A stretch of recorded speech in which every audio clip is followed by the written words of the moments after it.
Oke, sebelumnya Assalamualaikum warahmatullahi wabarakatuh. Perkenalkan, nama saya Dika Satria Asmi. Saya dari Program Studi Sejarah Peradaban Islam. Di sini saya akan membahas seputar kesehatan di masa kolonial Belanda. Nah, sebelumnya teman-teman historia pasti jarang tahu terkait kesehatan yang ada pada zaman kolonial Belanda. Mengapa? Karena pada zaman dulu itu yang diprioritaskan itu ialah ekonomi dan ekonomi. Akan tetapi di balik itu semua, di balik ekonomi itu ada dampak yang besar terhadap kesehatan masyarakat di zaman kolonial Belanda. Nah, di sini saya akan membuka cakrawala lebih jauh lagi terkait kesehatan pada masyarakat di zaman kolonial Belanda, terutama pada masyarakat pribumi, yang dimana notabene pribumi itu selalu ditindas dan didiskriminasi. Lebih-lebih apalagi kesehatan pada masa itu untuk kaum pribumi itu lebih mengenaskan. Mengapa saya bisa berbicara mengenaskan? Nah, yang dimana kesehatan pada masyarakat di masa kolonial Belanda ini menjadi salah satu aspek penting dalam dinamika sosial maupun ekonomi di Indonesia sebelum kemerdekaan negara Republik Indonesia. Nah, jadi di sebelum tahun 45 itu di mana kebijakan kolonial ini mencerminkan kepentingan ekonomi pemerintah kolonial Belanda. Nah, kita lihat dalam segi struktur sosial dan distribusi sumber daya. Nah, kita dapat memahami bagaimana akses terhadap layanan kesehatan dibatasi oleh kelas sosial dan kepentingan ekonomi kolonial. Kita berlanjut ke selanjutnya, yaitu ekonomi kesehatan masyarakat pada zaman itu di Indonesia merupakan bagian dari sistem kolonial yang lebih luas. Mengapa? Tujuannya utamanya ialah menunjang kepentingan ekonomi dan politik Belanda. Lagi apa? Ekonomi dan kebijakan politik. Nah, terus kita bisa analogikan ketika pada zaman sekarang lah, kita tahu rakyat yang notabene kurang mampu atau miskin lah, bisa dibilang miskin. Kenapa saya bisa menyebutkan miskin maupun kurang mampu? Nah, ini bisa dinotabenkan golongan yang mendapatkan BPJS atau kartu jaminan kesehatan. Nah, di BPJS ini digunakan oleh golongan yang kurang mampu maupun golongan yang miskin. Nah, apakah golongan tengah atau yang mampu tapi tidak ada yang mendapatkan BPJS bisa mendapatkannya? Nah, akan tapi kita lihat di pemerintahan sekarang itu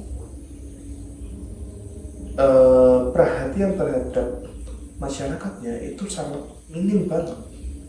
Terutama kita bisa lihat berita-berita sebelumnya, berita di Indonesia itu ada golongan dari orang miskin maupun tidak mampu itu susah sekali untuk mendapatkan penanganan khusus atau perawatan, bahkan keperhatian.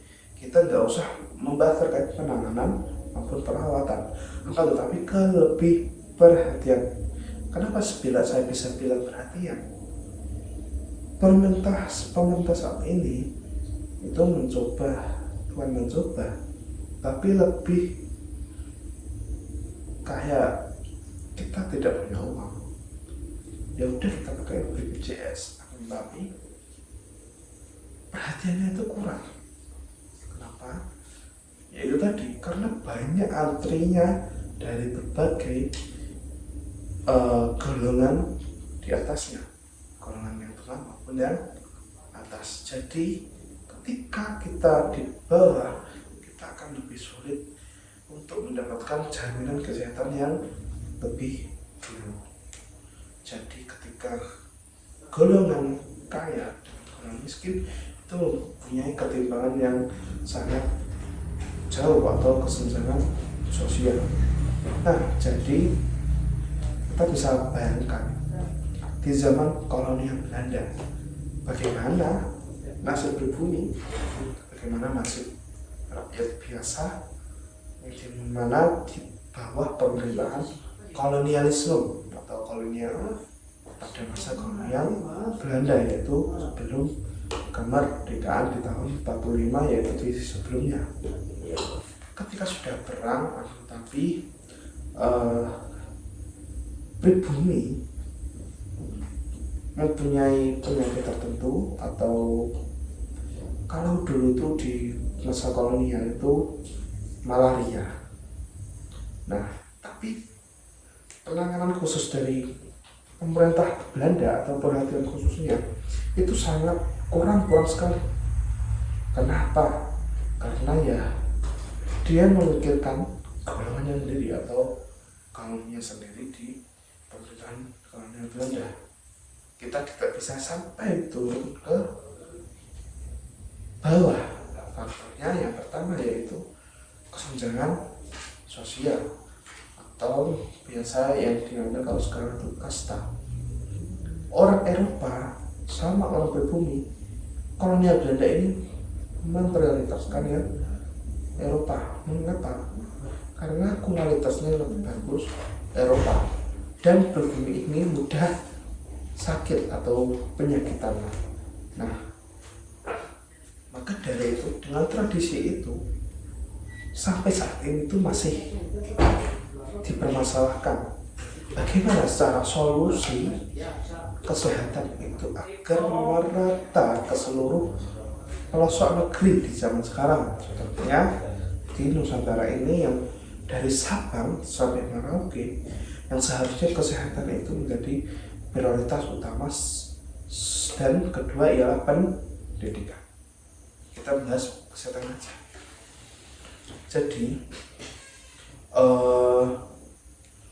dengan kesehatan itu dijamin pasti rakyatnya atau sumber daya manusia yang ada di negeri itu pasti akan terjamin. Toh kita kalau memperhatikan kesehatan dengan yang bagus, maka dijamin rakyatnya akan sehat maupun makmur. Apakah kesehatan itu hanya diberikan makanan bergizi gratis, atau ya beragam sekarang lah MPG apalah, itu kan hanya untuk stunting. Akan tetapi berbeda pelayanan kesehatan. Bagaimana caranya?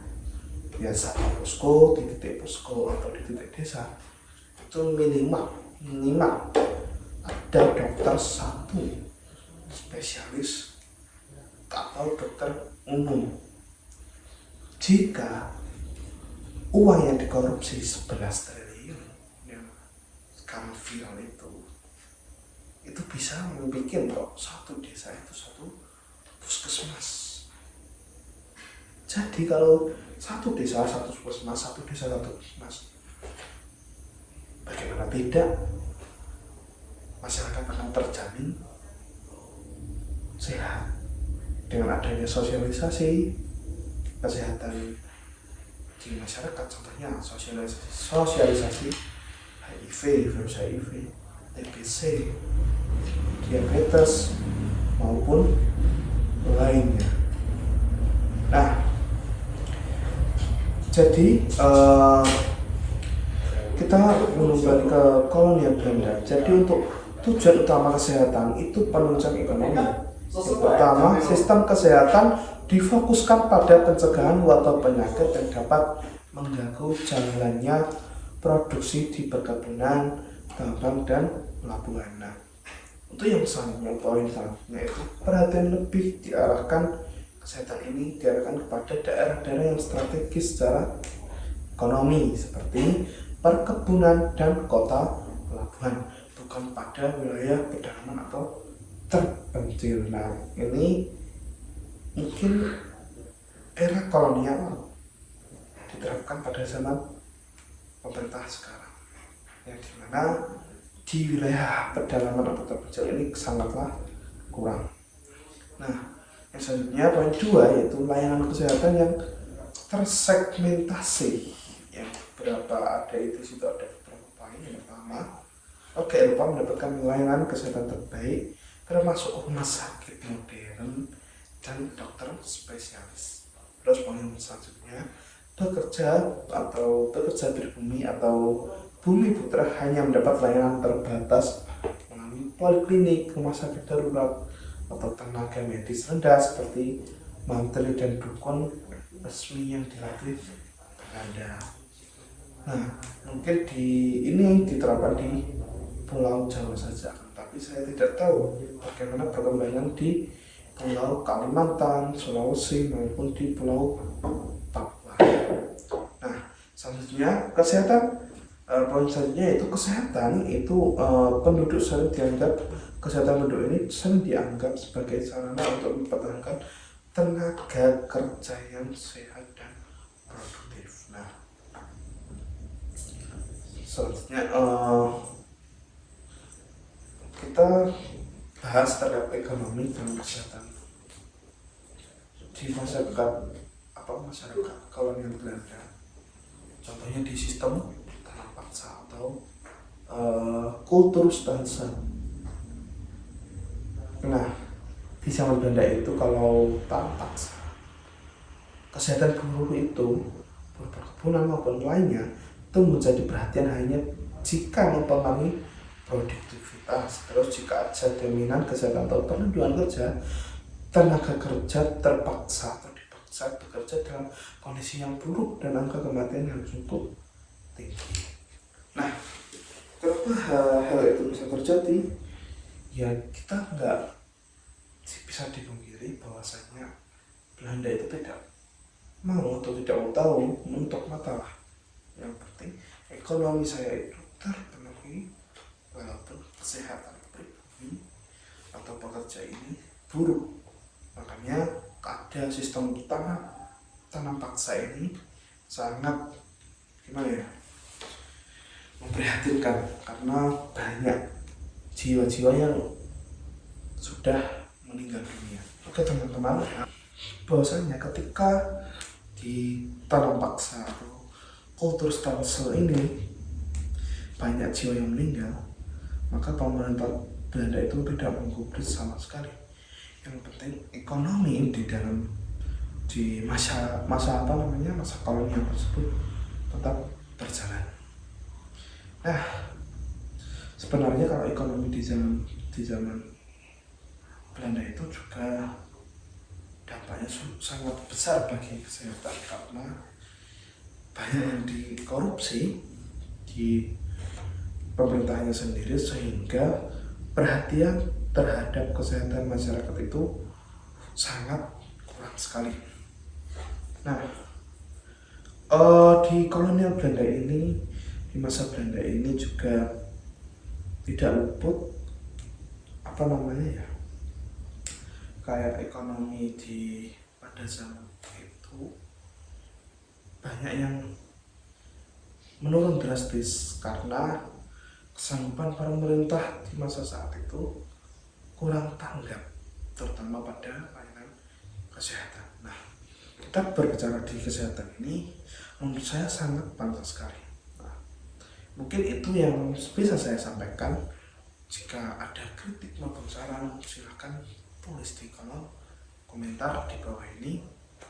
Nanti kita bisa diskusi lebih panjang lagi, karena sedikit pengetahuan saya hanya tentang kesehatan masyarakat pada masa kolonial hanya ini saja. Nah, mungkin itu saja yang mau saya sampaikan. Apabila ada kesalahan, mohon maaf yang sebesar-besarnya. Oke, sekian. Wassalamualaikum warahmatullahi wabarakatuh.